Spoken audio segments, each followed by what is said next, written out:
Hello, I'm Dr. Anthony Wheeler, and I'm here to tell you everything that you need to know about pathology.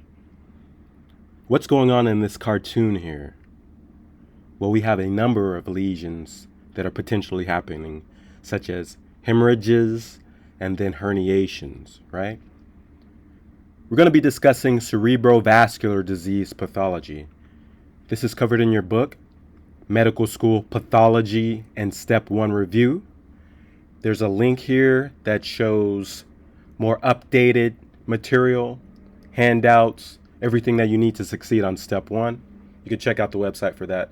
Make sure you're using your book, and let's talk about cerebrovascular disease. Cerebrovascular disease is a significant source of morbidity and mortality due to cerebrovascular impairment and neurologic dysfunction. Cerebrovascular disease typically results in ischemia in the majority of cases, approximately 85%, or hemorrhage.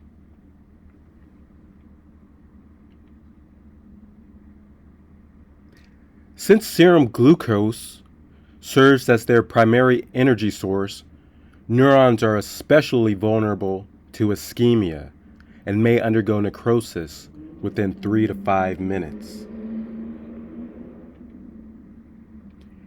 Here we have a figure showing cerebrovascular disease utilizing a cerebral angiogram.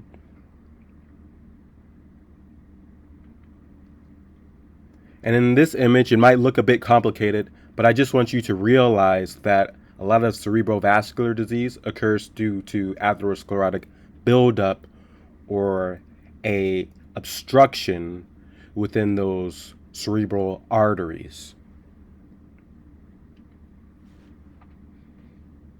Now let's talk about global cerebral ischemia.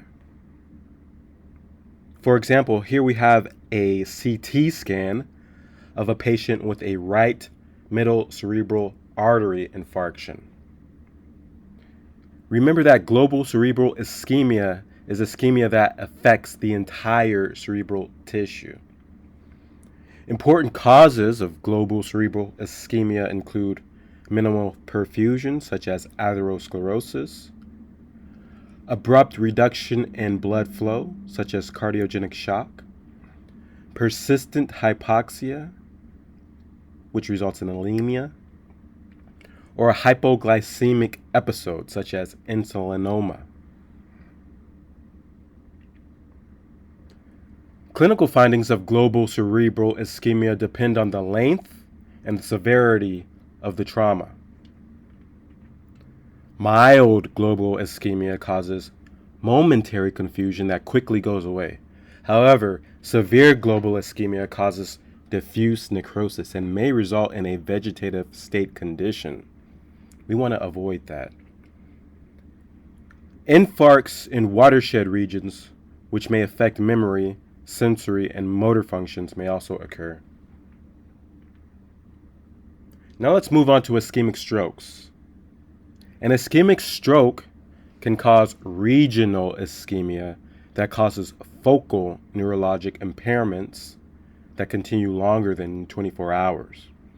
For example, in this image here, we can see a dense artery sign in a patient with a middle cerebral artery infarction.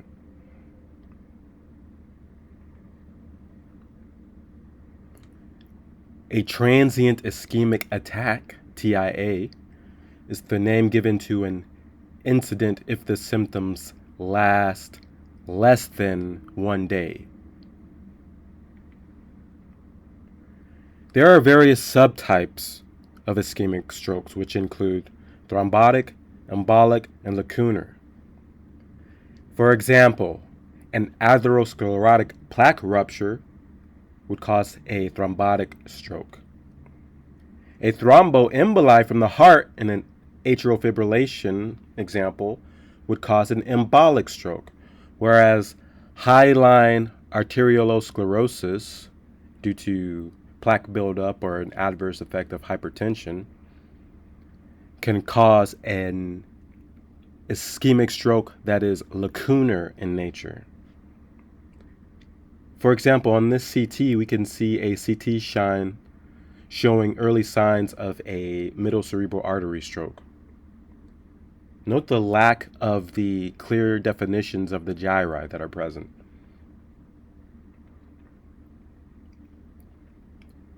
Symptoms of ischemic stroke depend on the particular region of brain involvement.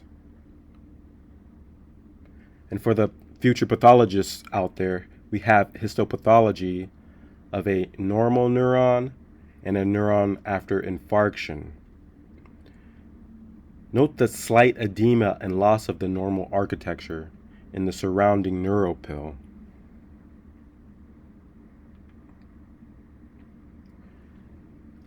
A pure motor stroke results from the anterior capsule being involved with an ischemic stroke. And if the thalamus is involved, that may cause a pure sensory stroke. Histologic findings, if they are obtained for a stroke, would show an early microscopic observation of eosinophilic alteration in the cytoplasm of neurons, termed red neurons. You will definitely hear about that. And that occurs about 12 hours after an infarction. For coagulative necrosis to be visualized, that takes about a day. For neutrophil infiltration, that's 1 to 3 days. For microglial cell infiltration, that's 4 to 7 days. And for granulation tissue in response to an ischemic stroke, that's about 2 to 3 weeks. Liquefactive necrosis is the outcome of an ischemic stroke. Liquefactive necrosis results in the development of a cystic area filled with fluid that is encircled by gliosis. Here we have a CT scan of an intraparenchymal bleed with surrounding edema. And here we have a cross-section of a brain from an autopsy patient from a person that had an acute middle cerebral artery stroke. And this cartoon represents the slice of a brain from the autopsy of that person. Now let's talk a bit about intracerebral hemorrhages. An intracerebral hemorrhage is due to brain parenchyma bleeding. Here we have imaging obtained showing a spontaneous intracerebral hemorrhage. Can you see that here? Symptoms of intracerebral hemorrhage include headache, nausea, vomiting, bleh, altered mental status, and coma. Intracerebral hemorrhage may result from lenticulostriate vessel rupture or an aneurysm rupture. The most typical location of the brain involved by intracerebral hemorrhage is the basal ganglia.